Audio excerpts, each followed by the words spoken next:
right. Football's back, and so are we. Phil Nunziata, Nick Rice. That you are listening to the Phil Talk Sports podcast. And Nick, another off season in the books, man. We made it. How you doing?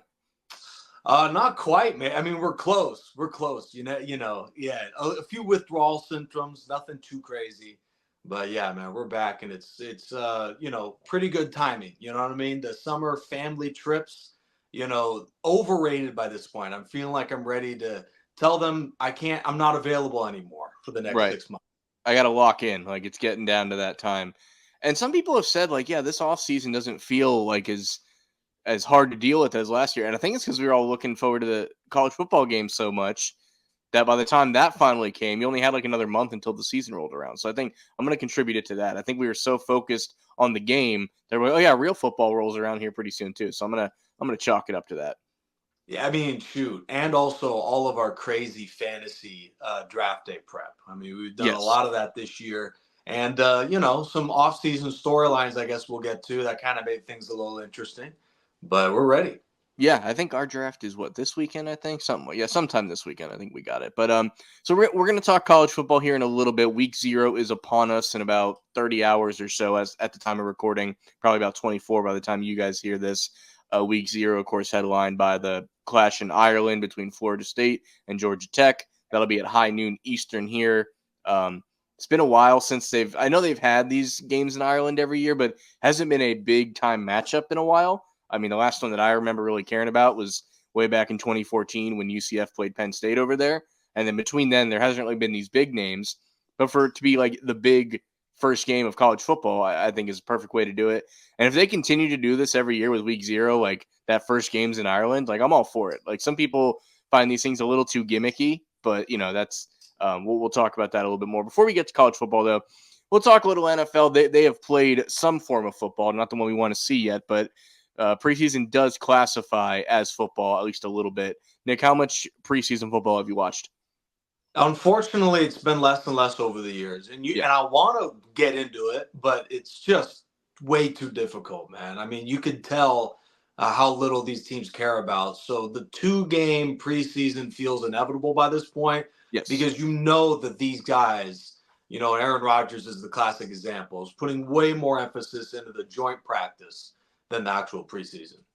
I think we're going to get to the point where we see those joint practices like on NFL Network, and that'll be the equivalent of this. And we're gonna get down to 2 preseason games, and at that point, it's going to be blink and preseason's over.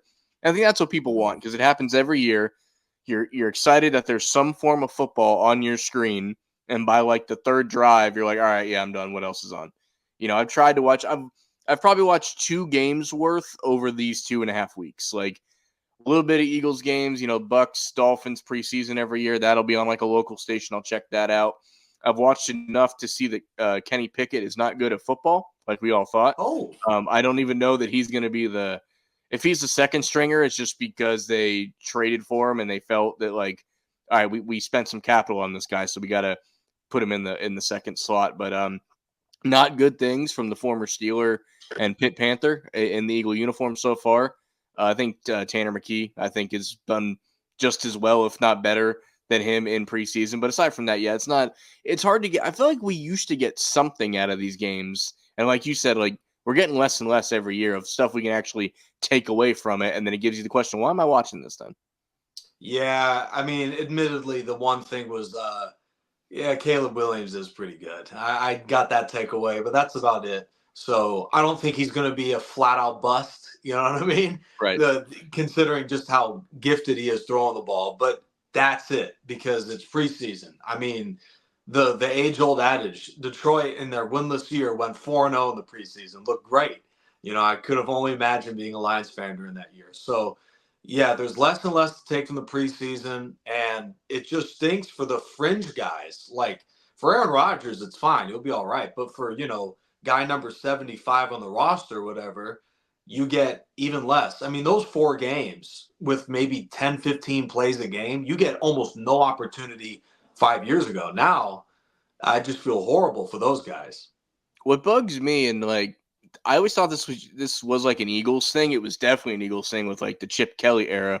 But it used to be if your 6th string receiver balled out in 2 of the 4 preseason games, that guy probably at least makes the roster. He earned the roster spot. He might see 5 catches all year and only play special teams or at least a practice squad, but he did enough to make the team. And I bring it back to like when Raheem Mostert was on the Eagles Chip Kelly roster and he led the preseason in rushing, and then he got cut for like Bryce Brown or somebody.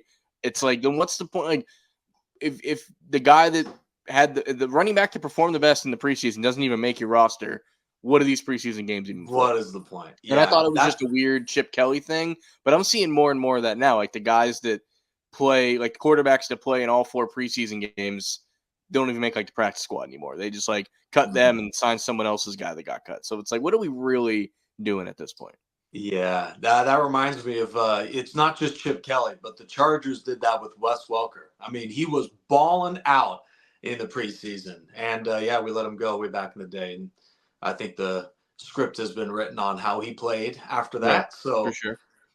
Yeah, there is something to be said about 4 preseason games. How much entertainment value can you take from that, even if these guys played a lot? But there's a fine balance between that and what we have now. I just don't know how to fix it. I mean, if guys, it's like the All-Star game in the NBA. If guys don't want to do it, I mean, you can only stipulate so much. So I think preseason games is going to be more of like a fun, nostalgic thing that we remember back in the day. Yeah. You and me, our favorite was Victor Cruz against the Absolutely. Jets. It was Yes. one of the most memorable moments, and I love Hard Knocks for it. That was one of my favorite years. But that's kind of like one of those fun, nostalgic ideas from back in the day. What if these guys went on game day instead of earning their roster spot in like the middle of July on a random practice field, or maybe I guess they don't earn it. Apparently, some of these guys get it without even earning it. And it didn't even matter how they played. Nonetheless, I guess the practice field and the weight room is where these guys are earning their spots now. Yeah, basically. And it's not like, it feels like a lifetime ago, but in the like 80s, which I guess is a lifetime ago at this point, there was 6 preseason games. And back then there was, I think, 14 regular season games. So you almost had a whole separate half season of games that didn't count. That is maddening. Like even now, people are like, when they went from 4 to 3, nobody batted an eye. I think when we go down to 2, people still won't bat an eye.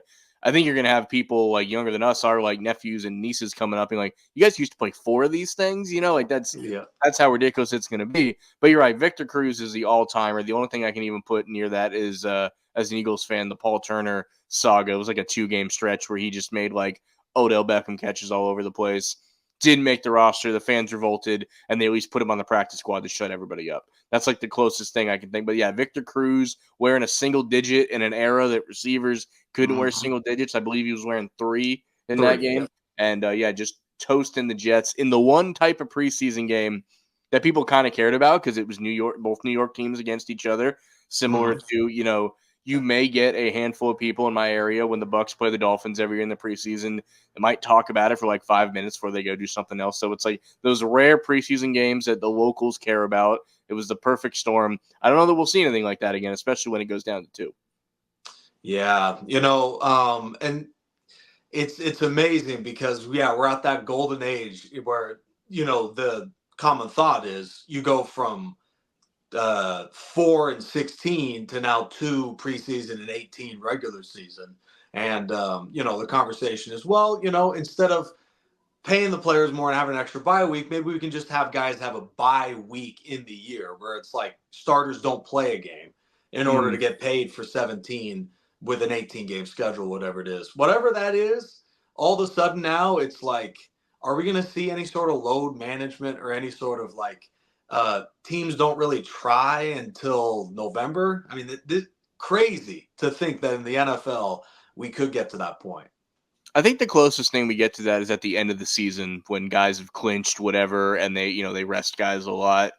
I think that's the closest thing we get to that. Like when they went to 17 games, like as much as we love football, nobody was like, yes, finally. The odd number annoys me for one. I think we've talked about that ad nauseum on this show.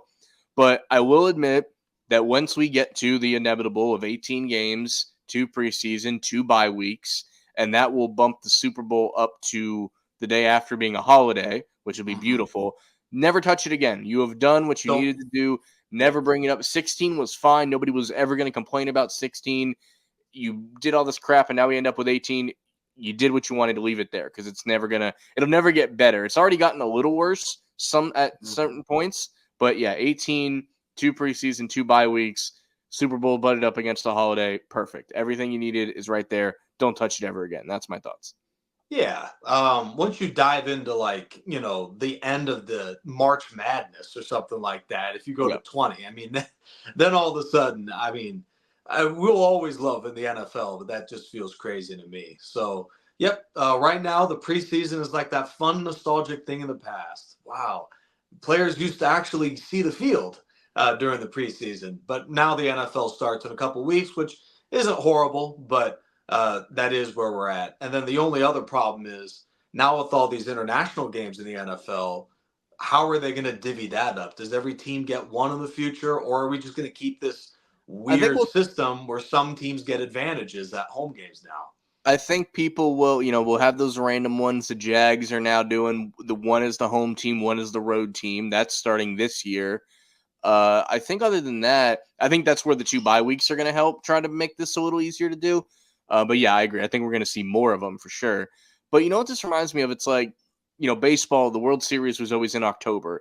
Guys had nicknames like Mr. October. The Phillies playoffs will be called Red October. We kind of don't like to talk about that if the World Series itself goes 6 or 7 games, you're actually ending in early November now. Like it's spilled over into the next month. But we just don't talk about that. And they bring up that there's only one October and all that stuff. So we just try to casually avoid talking about things like that. But I don't know if there's not a whole lot of other NFL news to talk about. Just these games, rosters are taking shape. Obnoxious holdout conversation. I mean, is there anything else in the NFL world that we can talk about? We can talk about how the Eagles have to start on a Friday in Brazil against the Green Bay Packers in a stadium where it's illegal to wear green. Do you know about this story? Heard of it. So I don't know. Illegal might be a strong word. I think it's just a heavily implied, like, we don't wear green in the stadium. I respect it, though, to hate your rival that much. I do respect it. And I don't think it's going to matter for this. But it's like, if they knew that, couldn't they have just done the not to throw your team in there, but the Chargers against the Bucks? Like, why did you go get 2 teams that wear green in this particular place? But and it's only on Peacock. I know that. I'm going to find it right away.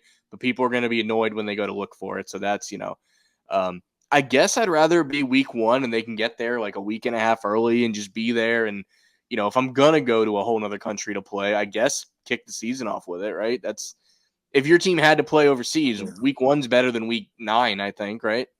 Yeah, I hear you. And that is the other thing I think about. You'll see online, if you want to watch every NFL game, it costs $1,000 or whatever it is for every streaming service. But Peacock, to my knowledge, is free, and Red Zone's $5 a month, and your local station is whatever. You can make it work for pretty cheap. Peacock is kind of like Prime, where there's free stuff on it, but I think you need to have the subscription to get the NFL. Right. I'm pretty certain. Yeah, that's where I think that is for sure. We're going to take a quick break, and then we're going to jump over to college football, so stick around. All right, moving on to college football. I kind of set the table on this one in the intro, but, really the only game really worth talking about in week 0, which I've always loved the concept of week 0. At what point is week 0 just week 1? Do we get into a week -1 situation? We'll see where that goes. But I like I mentioned with the NFL, if you're going to have this crazy international game, I think it's perfect to be like the kickoff of the season. And I talked about, while UCF didn't win that game in Ireland, anyone that went and people still talk about it being a memorable experience back in 2014 against Penn State. So this one's going to be fun. It's a conference matchup, which is different. Georgia Tech, Florida State starting their ACC schedule out a little earlier. Georgia Tech coming off a bowl win over UCF, and Florida State coming off an undefeated regular season ACC championship. And the debacle that was their bowl game after all their players opted out, quarterback getting hurt, missed the playoffs. We've all talked about that ad nauseum. But overall, this is a very good team, replacing some players. The quarterback is your boy, and I'm going to try and get this right, DJ Uiagalelei. Do I have that right? Perfect. Oh man, round Nailed of it. applause, baby. All right. So from now, I've said it right. I prove that I can. He's just going to be DJ for the rest of this conversation. Yep, But you fair. are, you watched him play in high school because he's from your neck of the woods, or at least played in your neck of the woods. Mhm. Where do you? I think he's now on the most talented college football team he's been on. When you add in those Clemson teams and you add in his time at Oregon State, I think this is still the most talent around him, the most quarterback friendly system he's going to be in. So where do you see him? We'll talk about this game specifically in a minute, but is this really, he's got the 1 year to prove his, to go to the NFL or anything like that to raise his draft stock? I think this is a match made in heaven if it can go well for him. Yeah. Um, he was that following recruiting class after Deshaun Watson beat Bama. He was supposed to be part of that next era with Dabo Sweeney. And for whatever reason, it didn't work out there. And he's, like you said, kind of moved around. And I got a chance to see him live as a senior in high school. He kind of like now where he's at with Florida State with a great setup.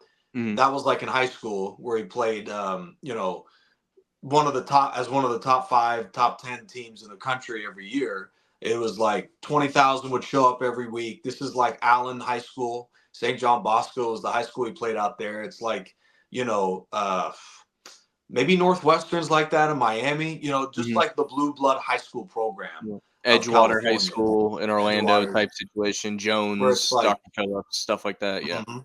Yep, Mm-hmm. remember that. So, this is familiar territory. He's had plenty of time to redshirt and to move around and to get the best from coaches. So he should be very good.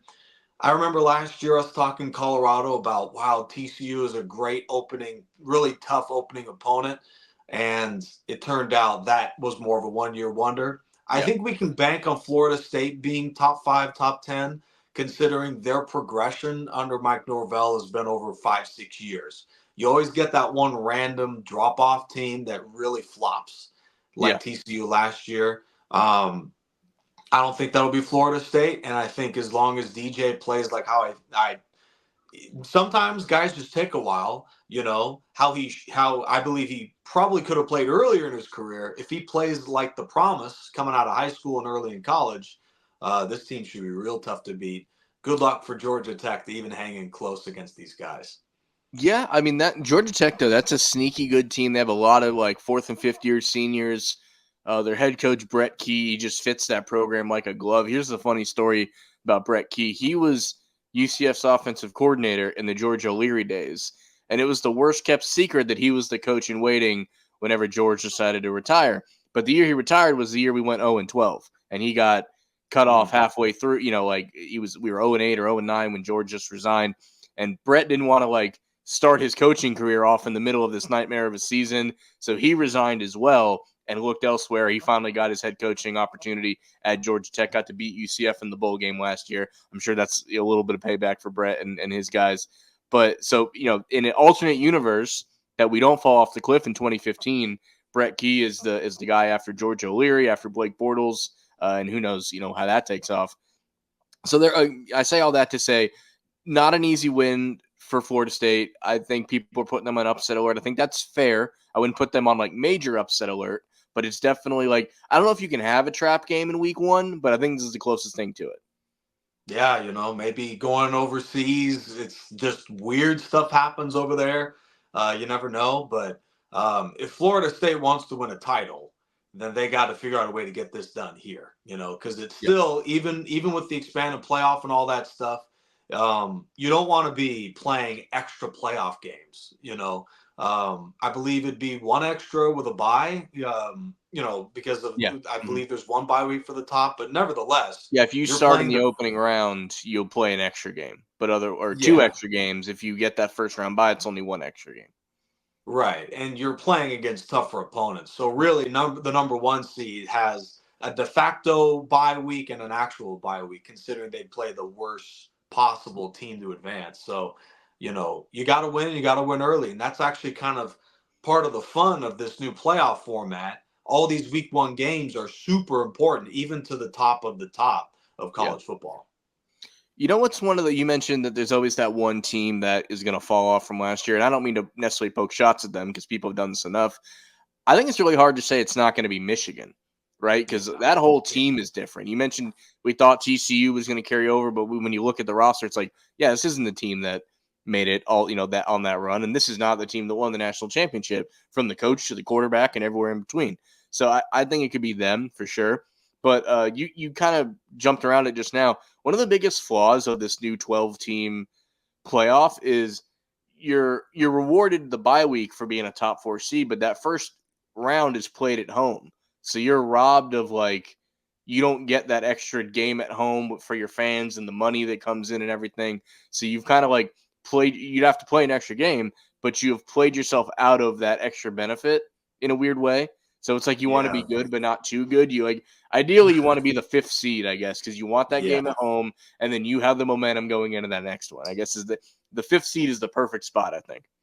Yeah, I mean, you don't want to spend a whole month off, which would be what would happen if you have a bye week in the playoffs. So the whole thing is tricky. I believe, correct me if I'm wrong, but that means you also not only don't get the home game, but I guess your first playoff game is not a bowl game either. Yeah, it's just college football playoff opening round. Now So that's I'm basing another this off the video game, which they claim is set up the way it's supposed to be.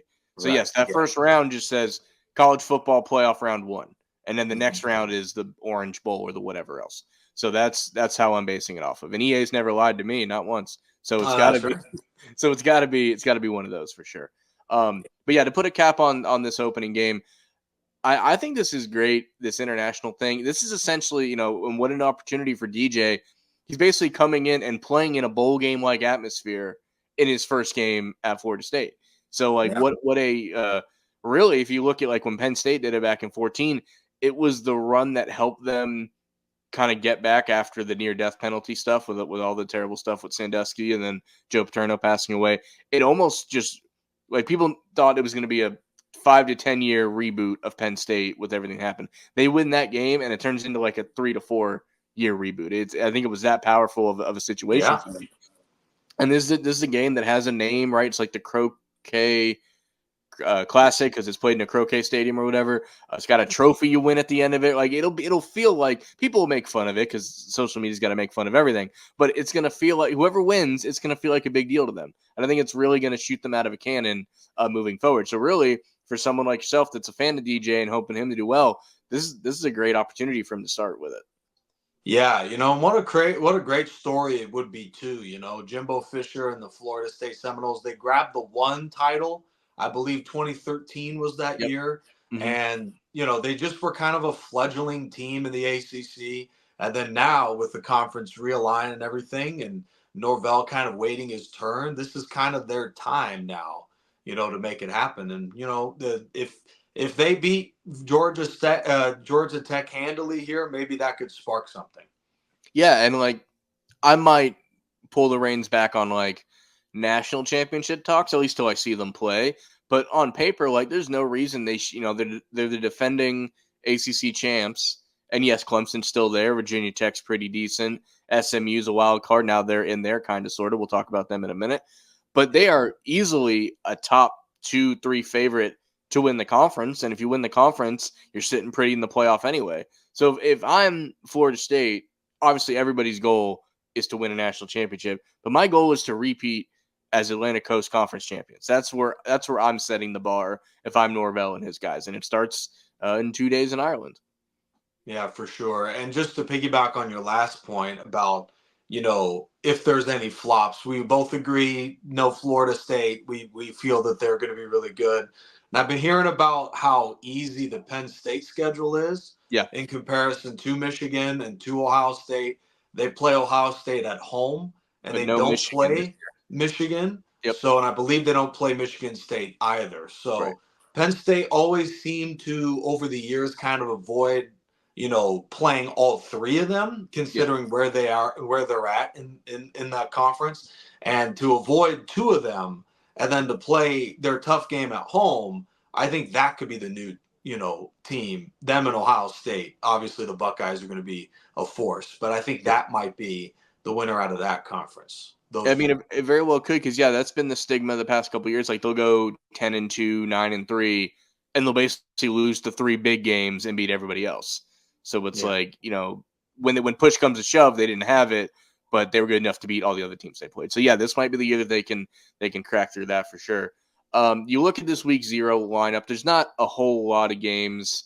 Montana State, New Mexico, Delaware at Hawaii. That'll kick off at midnight my time over here. Wow. So that's a late night one for you. Delaware State, I don't know if you heard this story, Nick. They missed the plane to go to Hawaii. So they're kind of scrambling to get everybody there. They were going to charter one big plane. Now they got to get there in like 3 separate planes. So they're going to be all over the place. Very just the madness that begins with a college football season. Yeah, you said it. The only other game this week is SMU at Nevada, and that's in Nevada. And really not that game is particularly interesting, but I do want to talk about SMU for a minute because they will be debuting not in an ACC game, but their first game as an ACC school in what is one of the weirdest agreements in a world of weird agreements with where conference alignment's changing and regions and maps mean nothing anymore. This is a team that moved to the ACC and are taking $0 and 0 cents of TV money from the ACC to be there because the oil money people in Dallas said, we'll just fund the football team. Don't worry about it. We just want to be in this conference. So my question for you, Nick, if you work for free, do you really have a job? That's a great question. There's no other way to put it. Work for the lowest possible wage, yes. For free, I mean, just ask Russell Wilson, who might lose a quarterback battle to a guy he's so much better than, or he should be. Yeah. So I say no. What say you? I mean, they're there. They're going to have the patch on the jersey, right? So, yeah. I mean, if they come up in a year or two and win the ACC, then I guess it was all worth it. But like in a world of they don't care where they play, who they're aligned with. It's all about the money. This is at the same time a move made for money, but also didn't make them any money. I don't know how else to explain it. And maybe it'll work out in the end. Maybe eventually, like if Florida State and Clemson leave and they have to realign, then they're going to make some money in this whole thing. But like from a team that was, there with UCF and the Conference USA into the American and was a top third team in both those conferences at those times, like they're not a terrible team. And for them to come back from the death penalty at all is a godsend for them. But it's the weirdest thing I've ever seen. Basically saying we'll play for free and we'll let our oil money people do. If it was that easy for you to fund the whole team, just stay in the American and get your $8 million a year, whatever it is, and then still fund the team the other way. I don't know. It's the weirdest thing ever. I don't know how it's allowed personally. Yeah. We hate to be get off our lawn type of guys and just complain ad nauseum.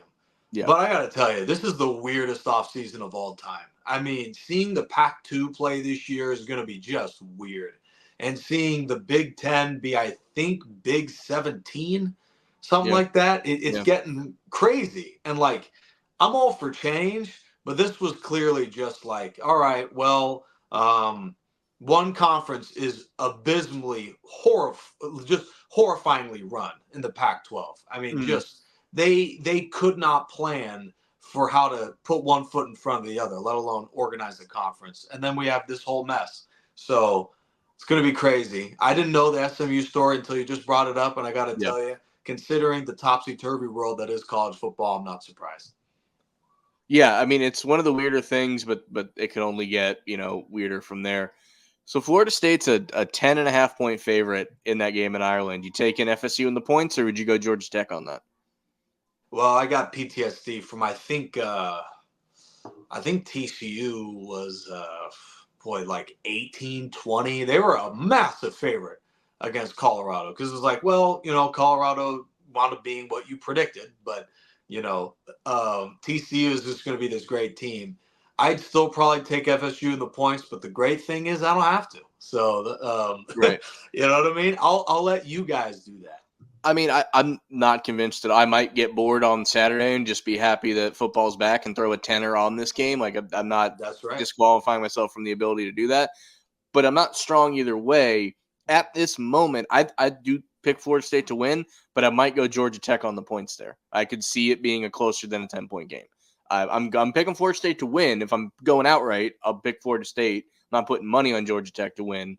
But 10.5 might be could be a last-second field goal, could be a last drive situation to win by 5, 24-17 or some situation like that. You never know. But that's where I would sit. Florida State to win outright, but I might take Georgia Tech in the points for sure. Well, if you think about it, like, okay, I'm Georgia Tech. I want the best chance to win against Florida State. I probably think, I'd like to go first game of the year with a quarterback that just got there, Yep. probably at a international game. So Neutral both site. of us Yeah, are trying to figure out, the kind of how the vibe goes for the first half. And then, first game of the year where they don't predict, don't kind of get their own footing in the league and everything like that. I think they're set up to, if they're going to have an upset, it would be right here, right now. for sure. It's definitely the time to do it. But again, it could really propel Florida State into another great season. We're wrapping up here pretty much. This was just to get our feet wet back into the season. Wanted to debut the new logo too. Let me guys know what you think of the new logo that I dropped today. Going to be on everything moving forward. When I made that original one on a website, I can't even remember what it was. I didn't think I'd have it for 7 years. It was pretty generic. It just had the name of the thing. So I updated it today. You'll see it on all the socials, all everything. You'll see it on the episode here too to start. But that was really just wanted to get an episode out, get back into the groove of things. But we have a couple minutes here, so let's talk about something fun that's got people up in a stir. I'm sure a lot of people enjoyed the Olympics as it ended, and moving into the next one, flag football is going to be a part of the Olympics. Oh, and okay. There is talk of NFL players potentially playing for the USA team, and of course the Pro Bowl in the past couple years has been a flag football game, so we've at least seen these guys play in this situation.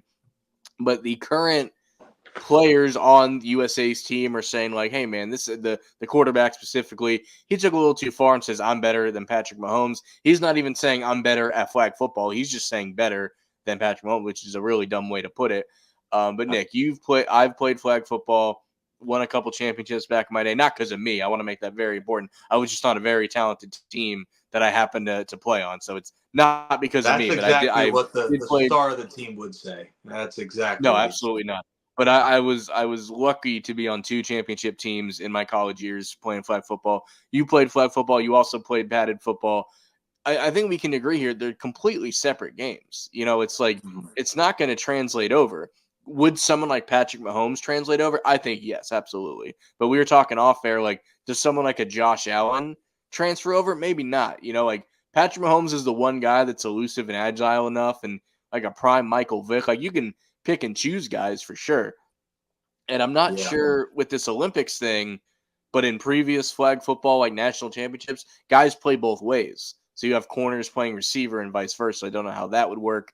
You obviously wouldn't have like a center. You need someone who could run a route. So you might need like a tight end type that's, like fast and Kelsey, agile enough with hands. Like Kelsey, Kittle. Kelsey playing center and Kittle playing center in the flag football game would be deadly. That I'm all for. Oh yeah. But like, and again, I'm not saying if you put a bunch of NFL guys on the team, they wouldn't do really well. But it is a very different game. It's very similar to 3-on-3 basketballs in the Olympics. And the best player on the 3-on-3 USA basketball team this past time around was Jimmer Fredette, and they did not do very well. So, yeah, if you put LeBron and Steph and KD on the 3v3 team, do they probably win? Yes, but it's not. They can't just roll out the balls and go over there. If you ever watched Ice Cube's Big 3 League, like and retired NBA guys play there, and it is an adjustment. And I think I'm not again. I'll cap it with this: NFL players would do great in flag football, but there is an adjustment period that people are just completely ignoring, in my opinion. Yeah. That's why I think, first the 3v3 thing, really the game more often than not looking at it is like a 1v1 and the other two are just spectating. Mm-hmm. So it's a lot of individual stuff. And then with flag football, if I were building a team, I would want, because as far as I know, I'm not a championship flag football player, but do they do the same dimensions of a football field or is it a more condensed? I think in this Olympic version, it'll be a considerably smaller field. When I played, we'd play on. They'd make a soccer field basically in a baseball outfield. That's what the parks we got to play in. But if you go back and look at like national championship stuff that would be on NFL Network, the field seems a bit smaller. I don't think it's like. I think it might be 80 yards, and then it's a little narrower. I think that's very much the case. So that alone is going to be an adjustment. Right, for sure. Well, I was thinking if it was much more than that, then maybe a Josh Allen would also not just the running ability would be taken away, but the arm strength, where it's like you don't really need that deep ball anyways Yeah. because the field's not that big. So, yeah, I mean, it's great to see. If we had it this last year, then probably we do upend China for the #1 gold medal count.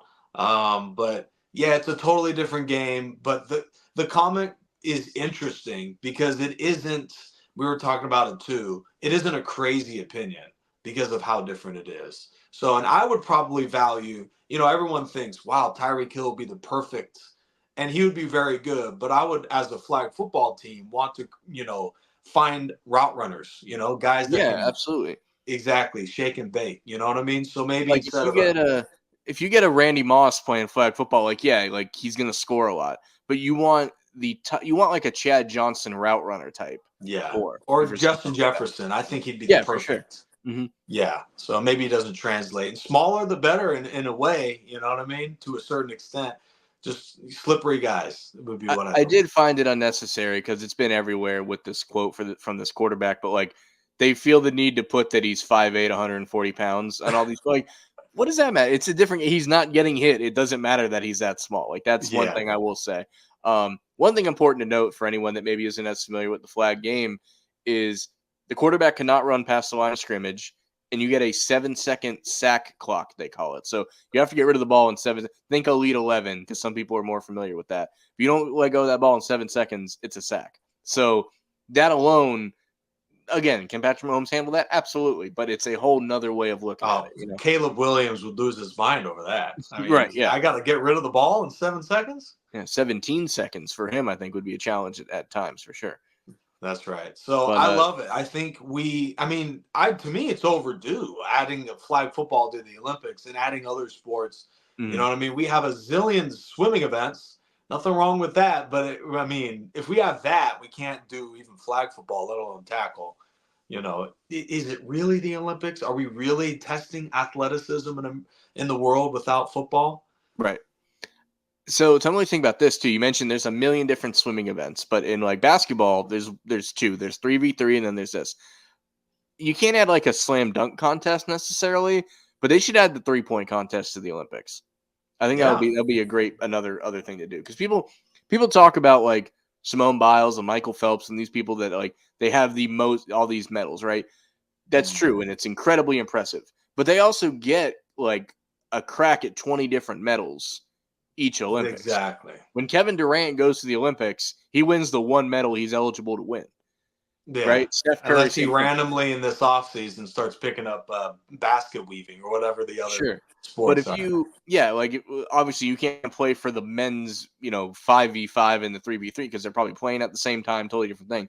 But Mhm. if you at least have the ability, Steph Curry, by the Well, time the Jason next, Tatum could have probably done that, but yeah, that's he a had whole free other. time. He should Yeah. have like halfway through been like, you ain't playing me. I'm gonna go win my own gold medal with Jimmer That's Fredette right. here on the 3v3 team, which would have loved to see. Absolutely, I think NBA guys should get involved in 3v3, or at least the big three guys should get involved with 3v3. I think I that's will. definitely worth I would have conversation. said bottom of the bench probably should do that, but I guess Steve Kerr's not returning, so maybe those guys will actually play. Yeah. And We'll then see. like with Steph, like Steph could have easily picked up another gold medal if the 3-point contest was in there for sure. Uh, Right. but yeah, for whatever reason, this Olympics, like I've always casually watched it. I don't think I watched any more than I have in the past, but the world seemed to have watched more this time around. Like there was more talk about it, so maybe people were. And one thing that I think it helps is medaling in the Olympics is an accomplishment that very few people get to have, whether it be gold, silver, or bronze.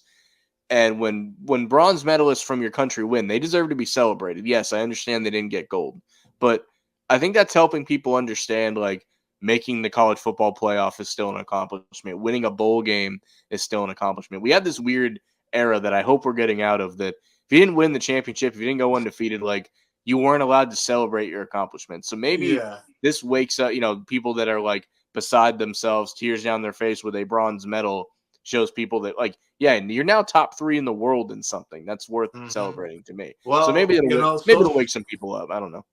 social media taught me that I shouldn't celebrate our goal because we almost lost to South Sudan. So, Right, right, exactly. maybe gold is not even worth it. But in general, yeah, I hope so too. The playoffs should certainly help. And at some point, people are just going to do it, complain no matter what. So, Yeah, but absolutely. adding this would be fantastic. And yeah, hopefully it comes around here in 2028. Yeah, we're hoping so. But I think that's going to just about wrap it up for us, guys. Enjoy week 0, that game in Ireland. Maybe watch SMU pretend to be an ACC team a little bit. I don't know. Want to thank Nick for joining us today. And football's back, guys. Let's enjoy it. And we'll be back soon. Thanks for listening. Take care.